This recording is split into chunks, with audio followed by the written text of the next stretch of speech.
Assalamualaikum warahmatullahi wabarakatuh. Perkenalkan, nama saya Imra bin Mufidah dari Prodi Hukum Bisnis Syariah. Di sini saya ditugaskan untuk mereview 12 bab materi ekonomi dan bisnis Islam. Yaitu yang pertama, konsep dasar dan ruang lingkup ekonomi dan bisnis Islam. Pengertian ekonomi dan bisnis Islam sendiri adalah salah satu sistem ekonomi yang berdasarkan nilai-nilai Islam. Cabang ilmu ekonomi ini menganut berdasarkan Al-Quran, hadis, sunnah, ijma, dan qiyas.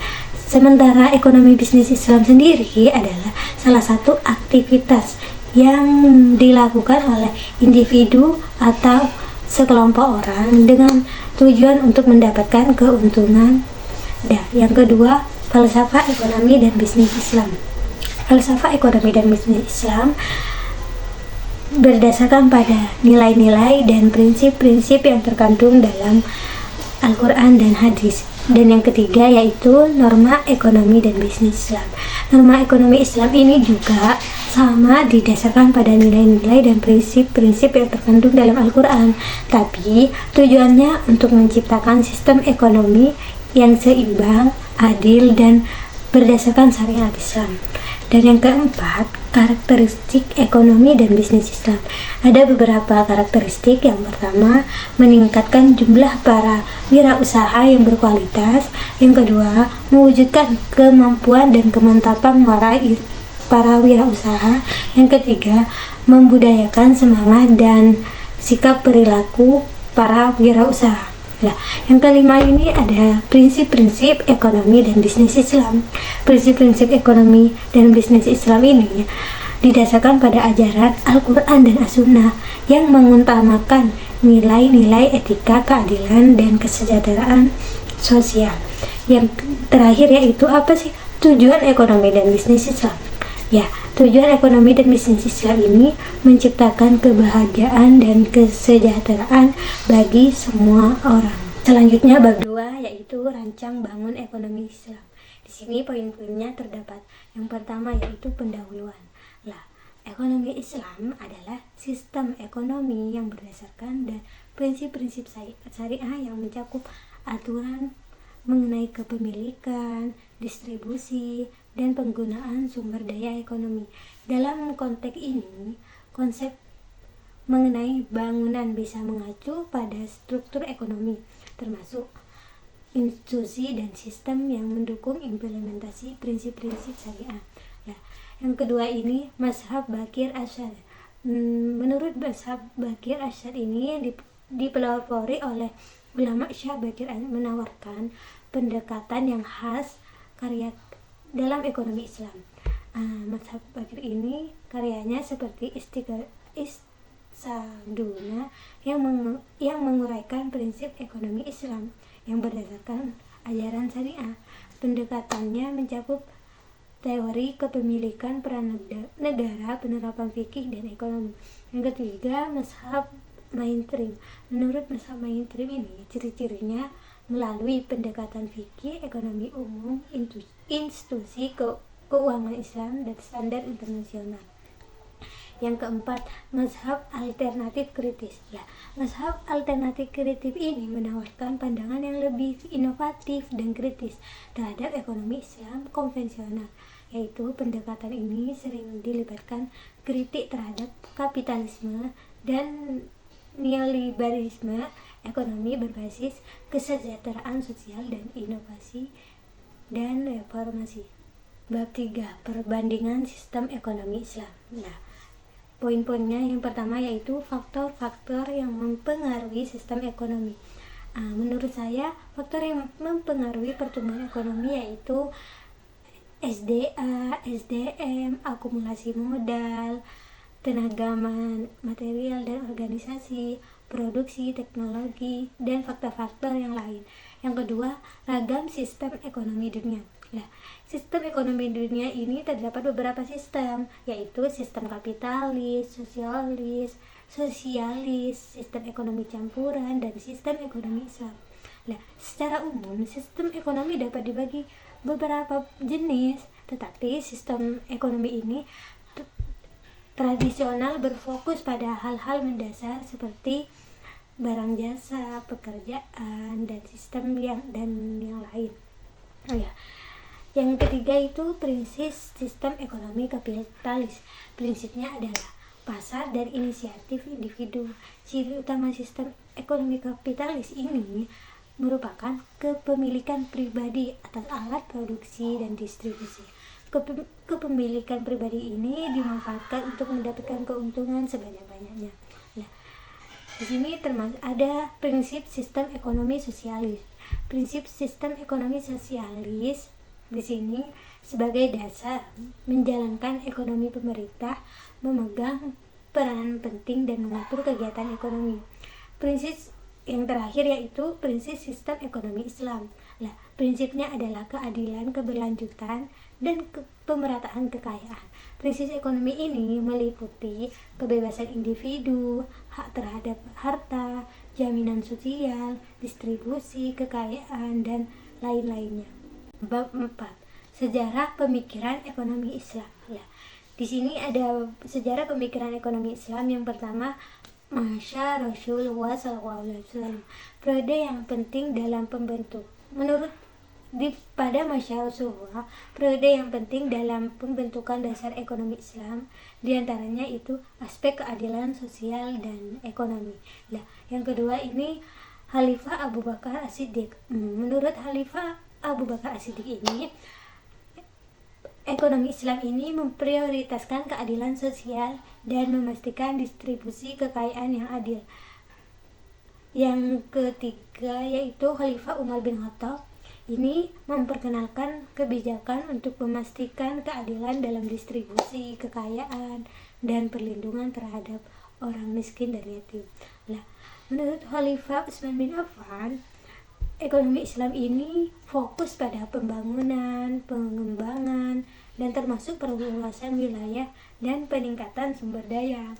Khalifah Ali bin Abi Thalib.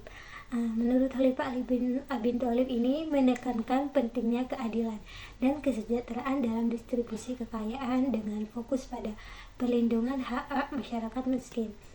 Yang ketiga ini menurut Al-Ghazali, ekonomi Islam ini termasuk penting karena menekankan bahwa aktivitas ekonomi harus dilandasi oleh etika dan prinsip-prinsip moral. Nah, menurut Ibnu Taimiyah, ekonomi Islam ini penting karena prinsip syariah dalam ekonomi ini termasuk keadilan, transparansi, dan kejujuran dalam transaksi. Nah, menurut Ibnu Qayyim ini dalam karyanya yaitu menekankan pentingnya etika dalam praktik ekonomi dan hubungan antara prinsip syariah dengan praktik ekonomi sehari-hari. Menurut Ibnu Khaldun, memperkenalkan konsep asabiyah, yaitu bagaimana hal ini mempengaruhi perkembangan. Ia memandang perdagangan sebagai aktivitas yang mendukung pertumbuhan ekonomi. Yang selanjutnya yaitu bab 5. Kegiatan ekonomi dalam Islam. Yang pertama yaitu produksi dalam Islam. Produksi dalam Islam ini adalah proses mencari, mengalokasikan, dan mengelola sumber daya untuk menghasilkan barang atau jasa dengan tujuan produksi dalam Islam ini untuk menciptakan masalah yang optimum bagi konsumen atau bagi manusia secara keseluruhan. Nah, yang kedua yaitu konsumsi dalam Islam. Konsumsi dalam Islam ini didasarkan pada kebutuhan, bukan keinginan. Konsumsi dalam Islam ini juga bertujuan untuk menjauhkan umat muslim dari sifat egois dan menafkahi harta di jalan Allah Subhanahu wa taala. Prinsip ekonomi Islam ini meliputi keadilan, kebersihan, kesederhanaan, kemurahan, dan yang terakhir yaitu distribusi dalam Islam. Nah, distribusi dalam Islam ini konsep pembagian dan peningkatan kekayaan agar sirkulasi kekayaan dapat merata dan tidak hanya beredar di kalangan tertentu.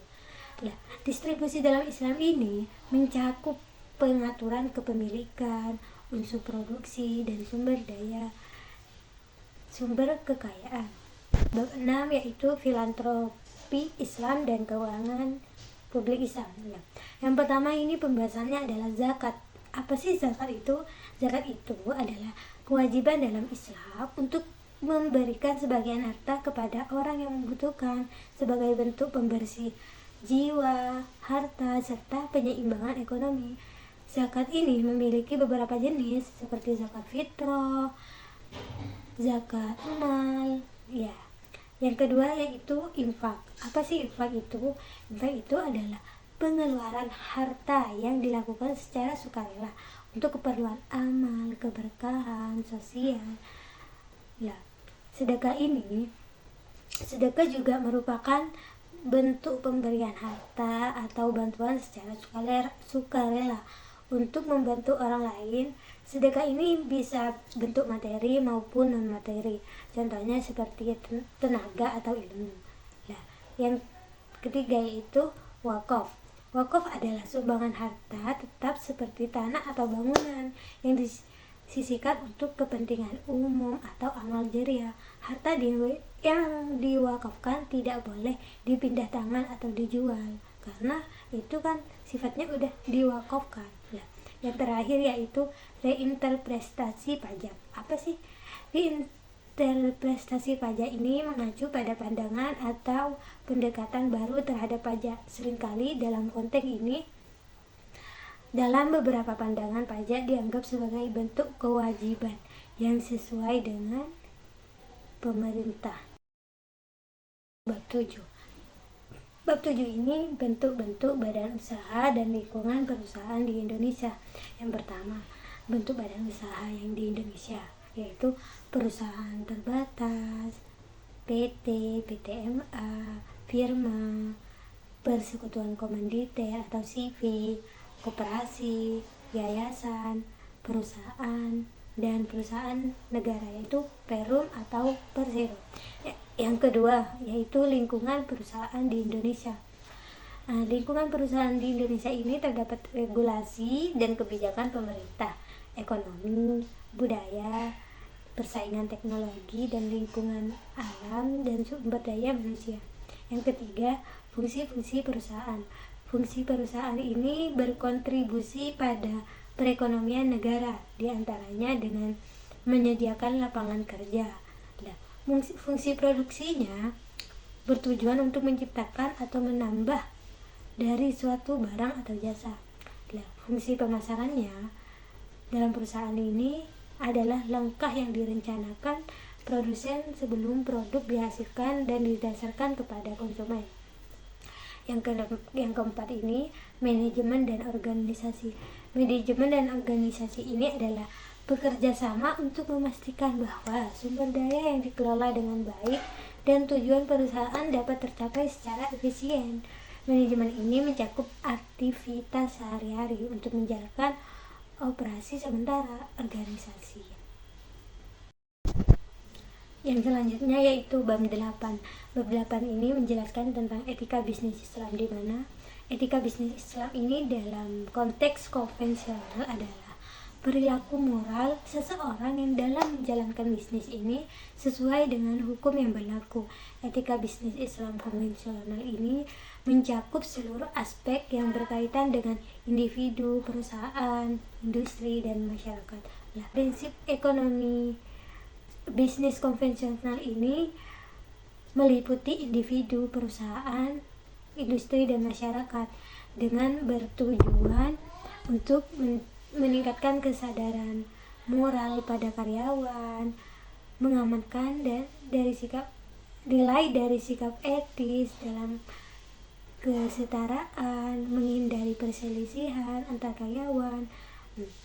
Yang kedua yaitu etika bisnis Islam. Etika bisnis Islam ini adalah akhlak dalam menjalankan bisnis dengan sesuai nilai-nilai Islam, sehingga dalam melaksanakan bisnisnya tidak perlu ada kekhawatiran sebab sudah diyakini sebagai sesuatu yang baik dan benar. Nah, di sini prinsip etika bisnis Islam.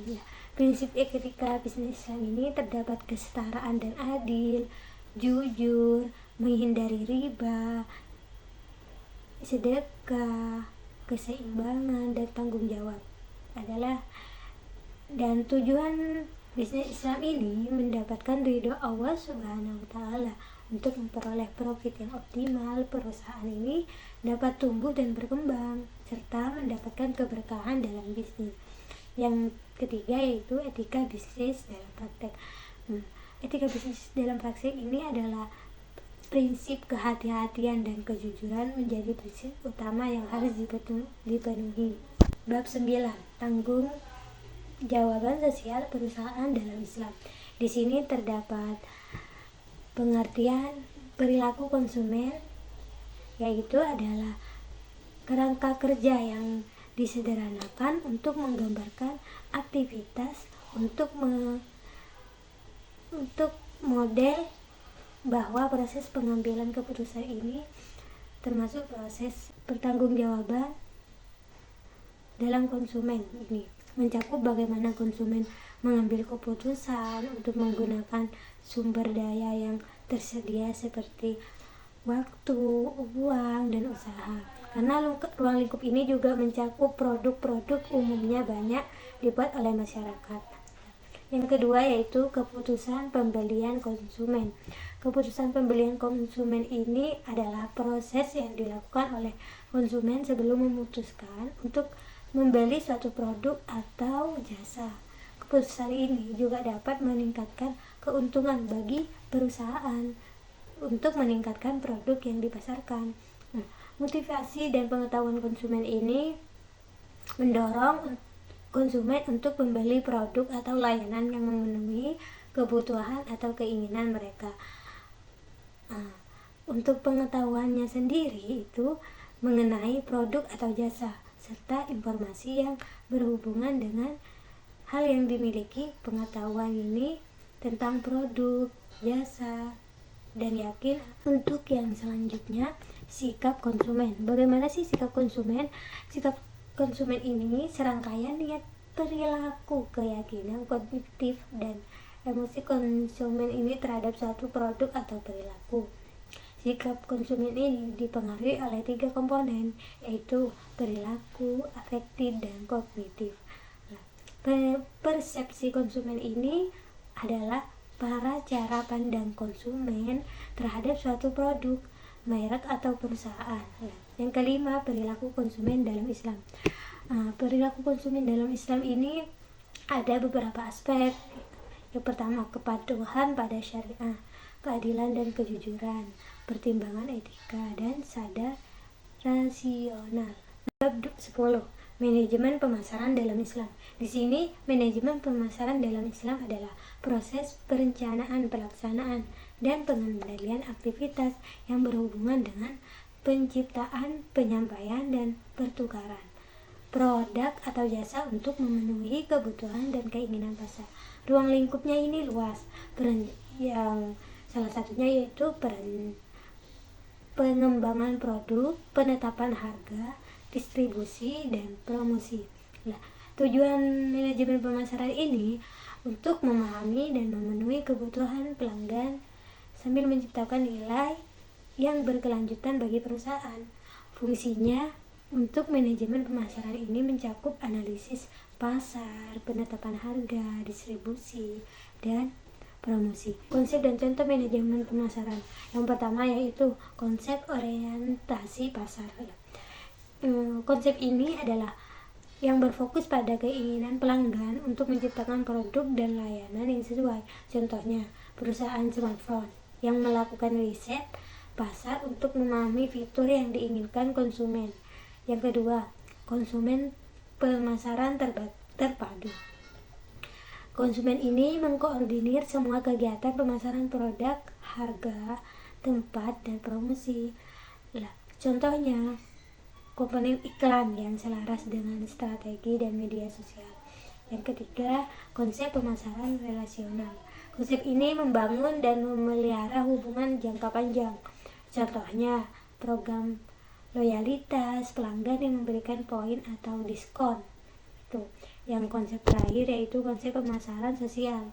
Konsep ini tujuannya untuk lingkungan selain keuntungan. Contohnya kampanye untuk mengurangi penggunaan plastik atau sebagainya. Yang terakhir yaitu manajemen pemasaran dalam Islam. Manajemen pemasaran dalam Islam ini berlandaskan pada prinsip syariah yang mengutamakan etika, keadilan, dan tanggung jawab sosial.